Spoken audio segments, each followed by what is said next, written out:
මේ සුජාතභාවය මේ පතිවත බිඳ ගන්න එපා මෙහෙම. අමුවේ. තමන් කරා නම් තමනුත් පරණ පාරෙම යනවා කියන එක පිළිගන්න. දැන් මෙතුමා ගාල්ල නගර සභාව ගැන කතා කරා.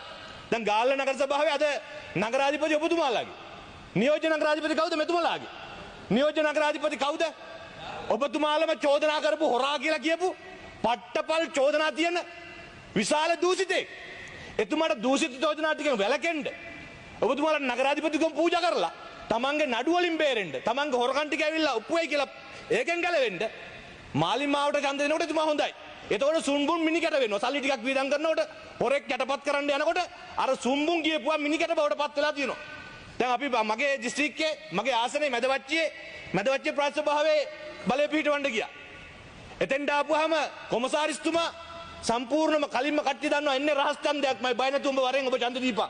මෙන්න ලක්ෂ 15 ලක්ෂ 50කට පොරොන්දු වෙලා ලක්ෂ 15ක ඇඩ්වාන්ස් එක දීලා ඌ අරගෙන ඇවිල්ලා ඡන්ද ගන්නවා. කොමසාරිස්තුමා බෙදීමෙත් බෙදීන් ඉල්ලනවා.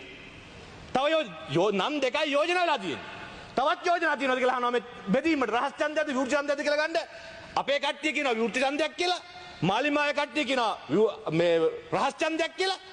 මෙතුමා අහනවා තවත් යෝජනා තියෙනවද? එතකොට තවත් මාලිමාවේ කෙනෙක් නැගිටලා කියනවා රහස් ඡන්දයක්. ඒක තව කෙනෙක් ස්ථිර කරනවා.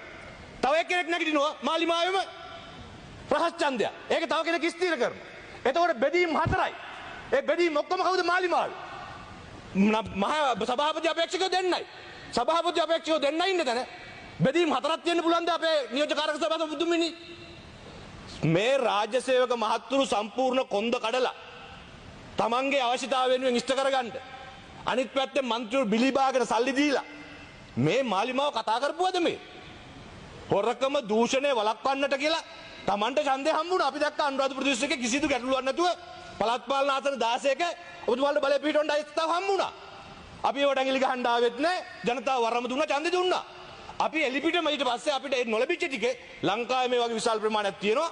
ඒ වගේ අපි ඔක්කොම විපක්ෂයේ ඉන්න කණ්ඩායම් විදිහට අපි විපක්ෂයක් විදිහට රටේ ජනතාව බල කරනවා අපිට. මේතර බල සම්පන්න ආණ්ඩුවක් විරුද්ධව මේතරම් ජනතා හිත කර නොවන තීන්දුව ගන්නකොට ජනතාවට කියපු කෝවක් නොකර පලා යමින් ඉන්නකොට උඹලා එකතු වෙලා දැන්වත් වැඩක් කරන්නේ නැද්ද? විපක්ෂ නිදිද කියලා අපෙන් ප්‍රශ්න කරා. ඒ නිසා අපි විපක්ෂයේ සියලු දෙනාම එකතු වෙලා මේ පළාත් පාලන ආයතන පිහිටවන්න අපි තීන්දුව කරත් ඒක අපි හැංගිලා නෙමෙයි. අපි ඩීල් දාලා නෙමෙයි. අපි එලිපිට විවෘත මාධ්‍ය ප්‍රකාශයක් කරලා අපි ඒකඟතාවය හදාගත්තේ. ඒ ඒකඟතාවය අනුව අද පළාත් පාලන ආයතන ගණනාවක් පිහිටවනවා. ඒ පිහිටවන ASCII හොරෙන් පැනලා යටින් ගානක් දීලා බලපෑම් කරලා රාජ්‍ය සේවකයන්ගේ කොන්ද කඩලා නිලධාරීනුත් බය කරලා එයාටත් Tamanට ඕන විදිහට වැඩ කරගන්න දෙන්නේ නැතුව කවුද මේ කරන්නේ? කවුද මේ හොරකම මේ විදිහට කවුද මේ ප්‍රායසව පිහිටවන්නේ? හොරෙන් ගහනකොට හොඳයි. එලිපිට ගහනකොට ප්‍රශ්නයක්. එලිපිට ගත්තොත් හොරෙක්. හැබැයි ඒක හොරෙන් ගැහුවොත් පට්ට හොරෙක්.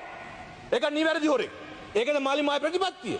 ඒ නිසා හොරු නම් හොරු එපා කියලා නම් ඔබතුමාලා බලය ඉල්ලුවේ. ඔබතුමාලා ඒක විදිහට යන්න දීපුණා. ව්‍යාපාර වැහිච්චව ගැන අපි එකෙන් එකට කතා කරන්නේ මේවා හැමදාම එකම මහත්වෝ කතා කරලා තියෙනවා. ව්‍යාපාර වැහුනේ කොහමද? ඒ වගේ ඔබතුමාගව බදකාකාර දැම්මා කියලා. වදකාකාර දාන්න හැදිච්ච විදිහත් ඔබතුමාට මට කියන්න ඕනේ නැහනේ. වදකාකාර දාන්න ඕන වෙන්නේ නැහැ. ඔබතුමාලා බොහොම සර්ව සාධාරණ අද වගේ ඡන්ද ඉල්ලලා කටයුතු කරලා තිබුණා නම් වදකාකාර හැදෙන්නේ නැහැ. ඒ නිසා ඒවා කර්මාන්ත වහලා වදකාකාර දාන්න පත් කරේවත් ඔබතුමාලා. ඒ නිසා කර්මාන්තසාලා ගිනි දීපු යුගයකුත් ඔබතුමාලාගේ තියෙනවා. ඒවත් ඔබතුමාලා කරපු දේවල්. ඒව නැවත හාරයිපන් මේක අර හොද මඩේ දාන්න ඕනේ නැහැ. අපි ඔක්කොම රටේම මිනිස්සු දන්නවා. ඒ නිසා මහත්තුරු නිකම් මේ අද මෙතන ඇවිල්ලා පාර්ලිමේන්තුවේ වාඩුණා කියලා ඔබේ පරණ ඉතිහාසය පරණ කළු පැල්ලම් ඔබෙන් අයින් වෙලා යයි කියලා දන්න එපා. අර ඒ අතරේ යන පව් පාපිස් මහත්තුරු ටිකුත් ඉන්නවනේ. මේ හොරු ටිකට මිනිමරුවෝ ටිකට කඩ මේවා ගිනි දීපු අයට බලයට එන්න අර පොහොට්ටුවේ ඉඳලා මාලිමාවේ පොහොට්ටුවේ ඉඳලා සජබේ ඉඳලා UMP එකේ ඉඳලා කර කියා ගන්න දෙයක් නැතුව රට බංකොලොත් වෙනකොට යන්න තැනක් නැතු වුණාම ගිහිල්ලා මූක්කු ගහලා දැන් කියවල පූට්ටු කියලා අපේ පූට්ටු වගේම ඒ පූට්ටුත් ගහලා හදපු මහත්තුරු ටික පාපිස්ස යට ඉඳගෙන කෙඳිරි ගන්නවා දැන්. දැන් මේ හදපු සභාවල මාලිමාවේ මහත්තුරු කී දෙනෙක් සභාපති වෙලා ඉන්නවද? අර පහුගේ කාලෙට මහත්තුරු ටික තමයි ඔය හොඳ නෑ කියපු 103 තියාගෙන ළඟ හිටපු මහත්තුරු තමයි අද සභාපති උපසභාපති වෙලා තියෙන්නේ. එතෙන්ට යන්න පාර කපලා දීපු මහත්තුරු ටික අද නිහෙඩව ඉන්නවා. ඒ නිසා දැන් අද ඊයේ දවසේ මට කතා කරන්න බැරි වුණා. අපේ කිරිහරක් සම්බන්ධව යෝජනාවක් ගියා. හොරකම සම්බන්ධයෙන් හොරුන්ට